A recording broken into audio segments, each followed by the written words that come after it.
येतोय का? हा, मी शोभा हा हा, जाधव हा बोलते, येतोय, शोभा मला भीमराव येतोय, जाधव बोला. नाशिकहून. काय बदल झाला या मला फॅमिलीत 9 आल्यानंतर? हा, 9 वर्षापासून बीपीचा आणि थायरॉइडचा त्रास होता. 9 वर्षापासून बीपी आणि थायरॉइड. बीपी आणि थायरॉइड. ओ, ओके. हो.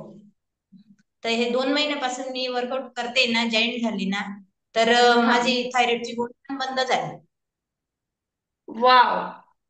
थायरॉइडची गोळी आणि पण बंद झाली. हा, हो, बीपीची पण मी कधीतरी घेते आता, बीपीची गोळी. Wow, great. मग थायरॉइडची गोळी बंद झाली, आपण केली की डॉक्टरांनी सांगितलं आता बंद करून टाका? बीपीचे टॅबलेट सुरू होत्या. येस. आणि आता जसं आपण जीवनशैलीमध्ये बदल केलाय, अजून काय फरक जाणवतोय आपल्याला? एनर्जी वाढली आहे? हो, येस, भरपूर येस, भरपूर फरक जाणवतोय. Yes, yes. खूप छान, खूप छान. असंच